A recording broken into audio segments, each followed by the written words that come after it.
like this. Okay, do you hear me? Yes, we hear you now loud and clear. Thank you, Cantal. Great, great. Well, I find it a fantastic opportunity to talk in this lunch break about the adventure of Pikala, a project, a social initiative here in Marrakech. And I think it's nice to, in these 15 minutes, I'm just going to take you a little bit on that bumpy ride, to give you some insights about how it started. And what I think is the most important is the importance of creating and believing in your ideas. And at the end, we can talk about, some experiences or questions that you have regarding my project. But what I think is by far the most important when you want to start a project is to believe in yourself, and to get inspired from an activity that passed your path. Um, Anything that is technical, you can learn. There's nothing. I didn't study economics. I didn't study business. I'm from art school. I didn't know anything about setting up a project, but everything that I have done, I have learned myself by doing. So you learn. You can find anything on the internet. We're very spoiled these days. We have everything on the internet. How to set up your budget, how to do management, how to do your administration, how to set up any project proposal. Everything is available on templates on the internet. So that's not the most difficult thing. What I think is the most difficult when you're starting a new project is to ask the right questions. When you're starting, and many people ask me that, how did you start this project? Because Pikala is a project about cycling. And we use the bicycle to create education and job opportunities for youth in Morocco. And it is a self-sustainable concept. So our commercial activities, which are bicycle tours, bicycle delivery, bicycle repairs, bicycle rental, all those revenues, they go to my social projects that are linked to education, cycling classes for girls, road safety workshops for kids. So we have created a wheel where my commercial activities nourish my social projects. And where to begin? That is the big question mark that everyone has. Where do you start your project? And I also didn't expect to do something with bicycles, let alone to do it in Morocco. So it's something that happened to me as an inspiration when I was in 2016 in Marrakech for holidays. And I was cycling around, and I'm Dutch, so we really like cycling. And when I was cycling around, I could really see that the bicycle was undervalued in the society. I could see that the bicycle could actually create a lot of joy, first for the tourism industry as an ecotourism service. And I could also see that there was a very big social role that the bicycle could take, helping the community, creating education, improving mobility, improving city circulation, providing jobs. So I was just cycling around, and while I was cycling around, I could suddenly see, as a kind of a puzzle, different elements that were part of one story.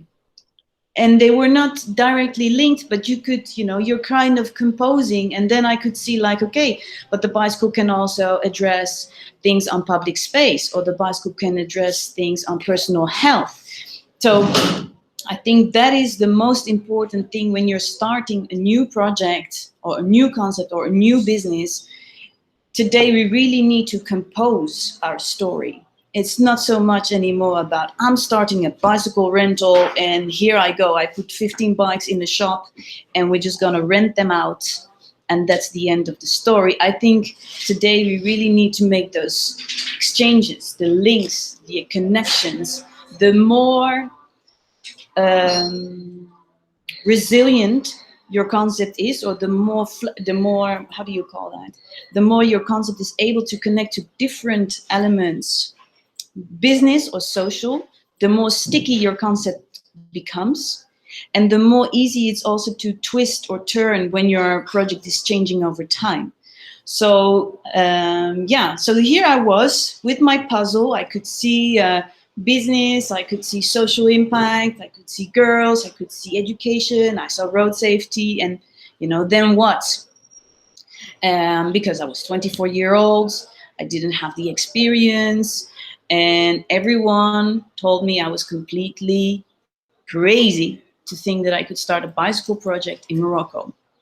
And that was not only my family, because my mom was afraid as I cannot explain. She was very afraid for me going to Morocco, to a country that I didn't know. I didn't speak the language. I didn't have the knowledge. I didn't know how to fix bicycles.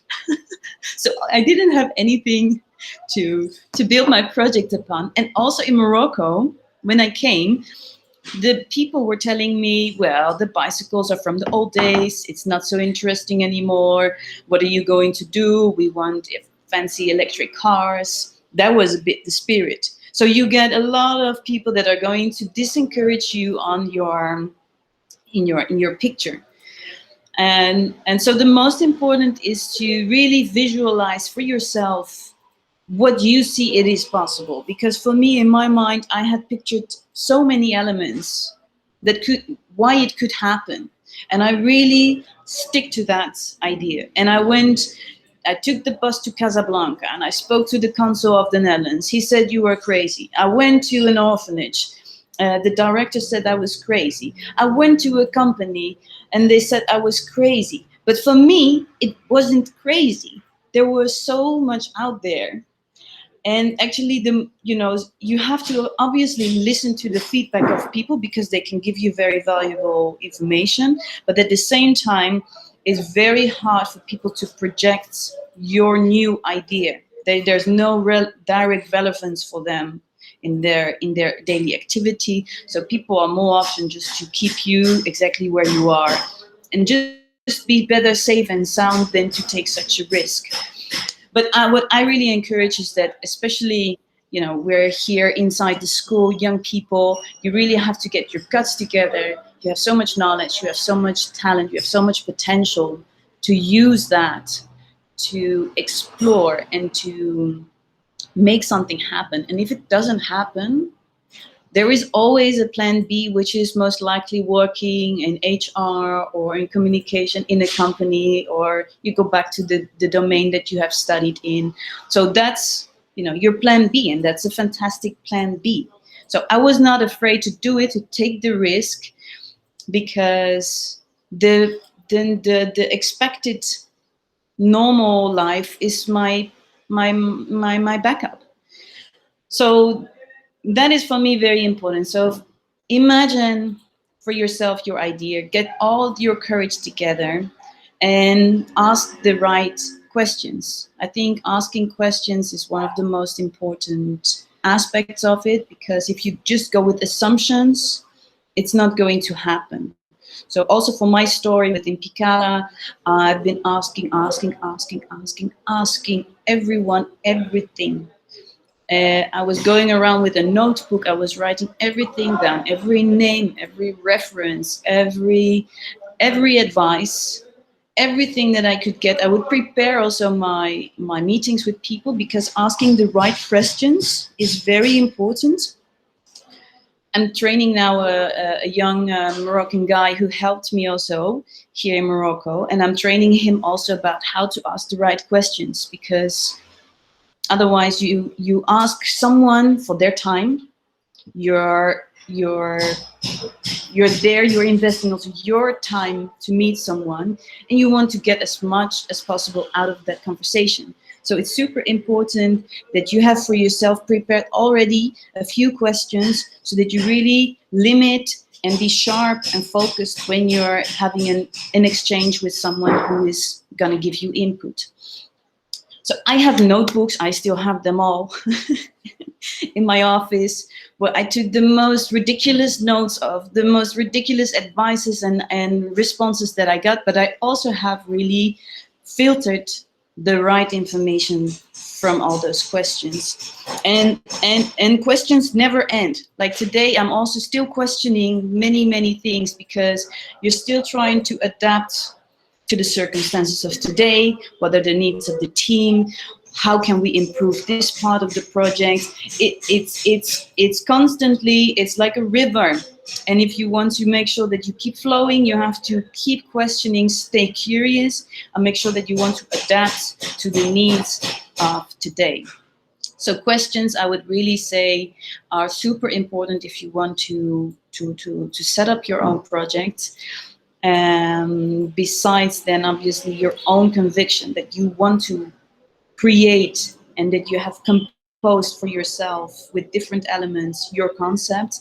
I think those are the two most important tips that I could give to any young, hopefully rocking entrepreneur here present among us. And then just to tell you a little bit more about my own project, how it went, because as I said, I was 24. I came to Morocco with one bicycle from Amsterdam. I came with my personal savings because no one was thinking that it was a good idea to invest or to support or to give a grant to a project that didn't have any track record. So I put all my personal savings in the adventure, and I rented a place in Marrakech, a small riad in the city center. I had one container with bicycles that came from the Netherlands. I was sleeping among my bikes. So I had the ground floor of a riad. So you have the patio, and then the rooms around it were all filled with bikes. One of those rooms was a bicycle mechanic workshop. One room was my bedroom / office / bicycle storage. So I was sleeping among between my bicycles. And slowly and surely, we started one activity, we tried one partner, we swapped the partners, we had to talk to the municipality. The municipality first really said, fantastic idea, but the second and the third and the fourth meeting, they slow down, there's no action, there's no follow-up, there's a repetition of the same conversation from 2 months ago.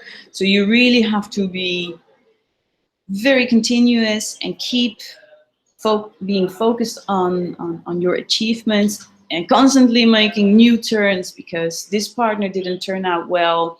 And I met a fantastic girl from day one. Her name is Rossan Erehi, and she was passionate about the bike. And she was just running with me to get everything done. Her father would cook in between for us a tagine while we were discussing on the sofa how we were going to approach this organization and how did we find out if there was another mechanic that was that had some good skills to maybe work for our project. And so slowly, we started in 2016. Towards the end of that year, I had a catalyzer, and that was the COP22, and it was the United Nations was all gathered in Marrakech to talk about the environment, and suddenly everyone was interested in some bicycle activities because they're green. So I had suddenly partners of the UNEP, and I had the Dutch Embassy, and I had DHL and Decathlon. I had suddenly a whole bunch of partners surrounding my project. We did fantastic during the COP22, and I've proven in that moment that Pikala was really a vivid, convincing project that could really support the community. And from that moment on, I had suddenly TUI Care Foundation interested to support me. I found other international organizations and national organizations that were interesting to support me. So it was, and it stays, constantly. There's up and downs, and sometimes you really don't know. I try to work a lot with the administrations of Morocco. It's very hard to find out what their interest is and how to reach with them a long-term goal, because they're much more interested in short-term goals. But you have to, make sure that you keep this dough. You have to constantly nourish it and move it and grow it. And I do think that we are really able, or Pikala has been really able to do that. We have been growing. We're now a team which are over 30 people that are working. They're all young people. So everyone is gaining their skills within the organizations. There's people working as mechanics, in the management, in finance, as a bicycle guide, in bicycle delivery. So within a curve, you start to grow and you start to create a kind of a wave. And today we are preparing for our expansion to other cities in Morocco. So I'm super thrilled that we were able, or I was able to start with such a small idea. And I've been just adding more and more ingredients around it. And now I see that really also my surroundings are really supporting this project. So soon I will not be necessary anymore, which is my aim. I hope that one day Pikala is so strong, is so powerful, is more powerful than I am. So that's my aim, and I'm sure that we are gonna get there. And today, or this last weekend, we were 5 years old. So we are around already for 5 years. And if I see the spirit of the people that are working here, if I see the spirit of the progress that we're making every day, the eagerness in which we're learning from each other, from the work, from our partners, I think that there will be many things possible. And I hope that, with these tools that I'm giving you, you are also able to, get your energy together and also start composing your own travel and set up a super interesting project. So this is a little bit my story. I hope that you have seen the video, because we have launched a video. Has anyone seen the video?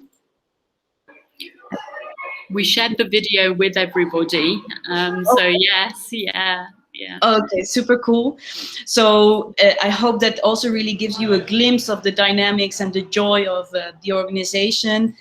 If you haven't checked it yet, do so, because you will get the vibes. You will get the positive vibes from it. And I think maybe it's nice. We have 10 minutes left, right, Claire? Yes, 10 minutes, yeah. Maybe it's nice if you have questions or suggestions or crazy ideas. Does anybody have any questions at all for Cantal that they'd like to share? How many people are we? Are we 9? Yeah, 10 people in the call in total, and we're recording this as well for people to be able to watch too. Oh, yeah. It's likely that there'll be more than 10 people, because quite often some of the people will be sharing devices possibly as well. Yeah. Hey, Aziz, do you have a question?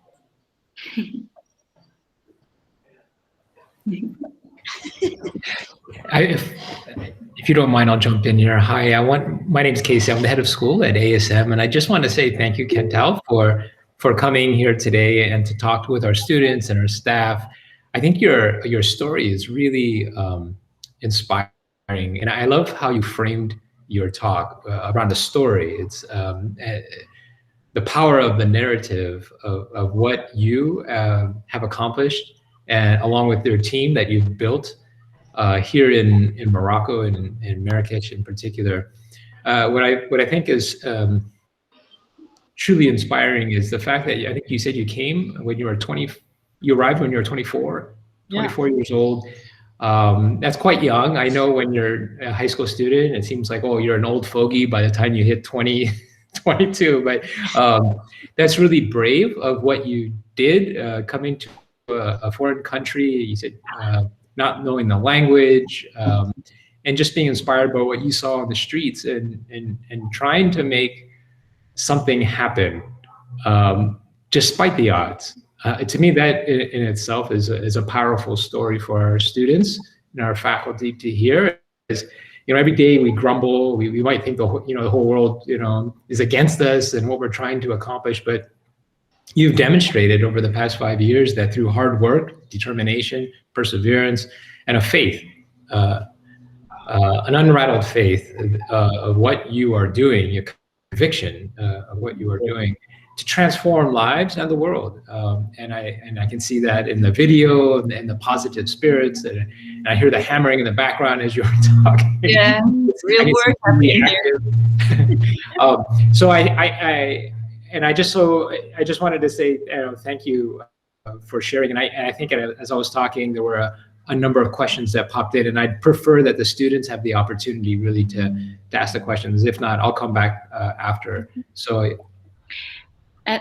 Elias has asked, when did you realize that your project could really work, that things started to take off, and that it would actually work for you, that it would be successful? I think a key moment for me was because I was running out of my savings in the first year towards June. I had enough money to keep it running for the first 6 to 8 months. So in June, I was, on a very critical moment already. And then at that moment, I heard that people were calling me to collaborate for the COP22. And I suddenly thought, okay, this is going to be my moment. This is going to be the change, because it's so hard, a starting project with a very small business model integrated, to launch that. And the moment that I heard that the COP22 was taking place, and then I got a call from the embassy, and the same week also from the municipality of Marrakech, then I thought, okay, we go. Now it's gonna change. We're gonna have a huge impact during this climate conference, and it will really launch me. It will really give me a lift afterwards to really be able to work with bigger partners and to establish something that was solid. So I really am super thankful for the COP22, because in your first year, you're in a very critical phase. So it's very important also, just if you have your project, try always to link it to something, an event that's going to take place, or another occasion that's going to give context, that's going to include you. If it's environment related, or if it's logistic related, you have to make sure that you integrate that in a moment where there's things buzzing around the subject, because it's going to lift you up. I was just going to say, I do remember with the COP22 being told that the traffic was being stopped by a huge crowd of people who were all going to get their bikes fixed for free, serviced for free by Pikala bikes, and suddenly lots of people were talking about Pikala. It was famous. Yes. How do you manage to combine it in terms of it being a social project, but also that element of being able to live and also being able to recruit people, and for them to be able to live also? Those means. How do you balance all of that? Well, it's difficult, and what we are scaling. So hopefully, with the growth, we can also really optimize salaries of people. And now we're in a stage, we call Pikala a little bit like a learning working environment. So it's super interesting, especially for youth, the age of 22, 23, 24, to start here, because they get a lot of responsibilities, we get a lot of training. We really try to get the best talents and skills out there, and that is that's very enriching for your future careers. And then some people are leaving us because the salary is not high enough, which is a problem that we're trying to grow, also financially. We have a setback. We were about to do that from 2020, because at the end of 2019 we were really at a healthy moment where our social or commercial bicycle tours and everything was really sufficient to cover enough salaries, investment and maintenance of the whole project. But obviously 2020 made a setback for everyone. But I'm sure we're going to recover. But it is true, everyone, including myself, I'm paid little, but it's because the experience is so rich that I think for this moment and in the state where we are, we can provide something that is super interesting for young people, where they can make their living, make an enormous growth personally and professionally, and hopefully we can grow with them also in terms of salary in the upcoming years. And I guess that the great thing is that even those people who are moving on to different things, they've learned so many skills with you and with Pikala that they're able to branch out into those other areas as well, which absolutely. Is the aim of your project. Yeah, absolutely. Okay. Does anybody have any other questions that they'd like to ask Cantal at all?